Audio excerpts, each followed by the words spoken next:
नमस्कार बच्चों, मैं राजेश कुमार मीणा, सहायक आचार्य इतिहास, राजकीय महाविद्यालय अटरू। बच्चों, बीए द्वितीय वर्ष के पेपर फर्स्ट के टॉपिक सल्तनत कालीन प्रांतीय शासन व्यवस्था का अध्ययन करेंगे। आज हम सल्तनत काल में जो प्रांत की शासन व्यवस्था थी उसका ढांचा कैसा था। सल्तनत काल में सबसे ऊपर सुल्तान का पद होता था और जो उसकी शासन व्यवस्था थी उसकी इकाई राज्य, प्रांतीय स्तर पर राज्य थी। राज्य को प्रांत में बांटा गया। प्रांत को इक्ता कहा जाता था और इक्ते के जो प्रमुख अधिकारी थे, इक्ता का प्रमुख अधिकारी था नाजिम, जिसको मुक्ता या वल्ली भी कहा जाता था और इसकी नियुक्ति सुल्तान के द्वारा की जाती थी। नाजिम का काम या मुक्ति या वल्ली कहें, इसका काम था प्रांत में शांति व्यवस्था की स्थापना, चोर डाकुओं का दमन आदि कार्य करना इसका काम था। इसके अलावा इस्लामी कानूनों की प्रबंध व्यवस्था करना, आय व्यय की सूचना सुल्तान को देना, प्रांत में सेना रखना और जरूरत पड़ने पर सुल्तान को सहायता देना उसके मुख्य काम थे। इसके अलावा न्याय व्यवस्था से संबंधित काम भी इसके पास था।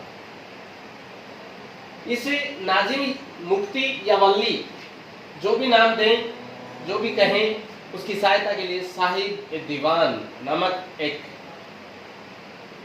विभाग था और ये विभाग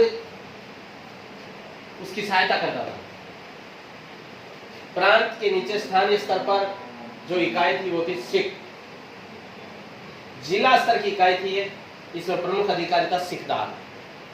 ये एक सैनिक अधिकारी था और अपने सिख में शांति व्यवस्था कायम रखना इसका प्रमुख काम था। सिख को बांटा गया परगने में। सिख के नीचे की इकाई थी परगना और परगने में जो प्रमुख अधिकारी था वो था आमिल। परगने की शासन व्यवस्था देखना और अन्य कार्यों को देखना आमिल का काम था। अगली जो इकाई है गांव थी और गांव में जो प्रमुख दायित्वों का निर्वहन करता था वो अधिकारी था मुकद्दम। सबसे छोटी इकाई गांव थी। प्रांतीय स्तर पर सैन्य व्यवस्था का गठन किया जाता था। सल्तनत काल में अलाउद्दीन ऐसा पहला शासक था जिसने स्थायी सेना का गठन किया था। सैन्य व्यवस्था के तहत सेना के 3 अंग थे। सबसे पहली जो थी वो घुड़सवार सेना, जिसमें घुड़सवार होते थे और वो घोड़े पर सवार होकर युद्ध लड़ते थे। दूसरा अंग है पैदल सेना, हाथों में तलवार लिए, भाला लिए पैदल सैनिक युद्ध करने चलते थे। तीसरा अंग है हाथियों की सेना, हाथियों पर सवार होकर के युद्ध लड़ना इस सेना का काम था। हालांकि जो सेना का प्रधान सेनापति था वो था सुल्तान और सुल्तान मंत्री की भी नियुक्ति करता था।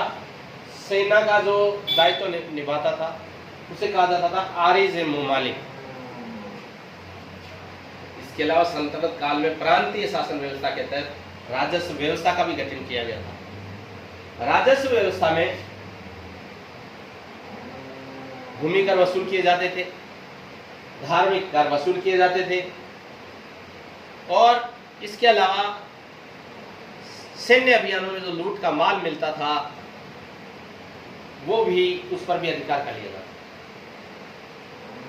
सबसे पहले उस्र नामक कर का जिक्र करेंगे।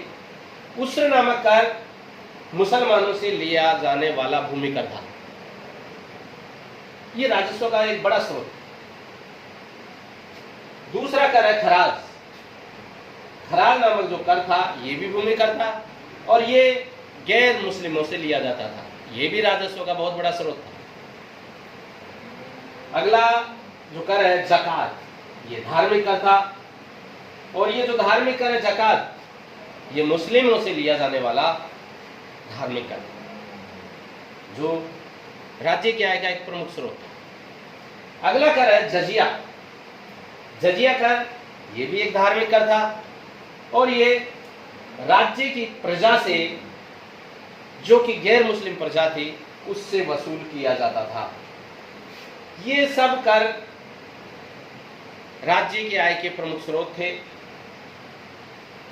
प्रांतीय शासन व्यवस्था में न्याय व्यवस्था का भी महत्वपूर्ण स्थान था और न्याय व्यवस्था में सर्वोच्च पद था सुल्तान का। सबसे ऊपर सुल्तान होता था, उसके बाद में मुख्य काजी हुआ करता था, जिसकी नियुक्ति सुल्तान स्वयं करता था। और मुख्य काजी के अलावा अमीर दाद नामक एक अधिकारी था, वो भी न्याय की व्यवस्था से जुड़ा हुआ था।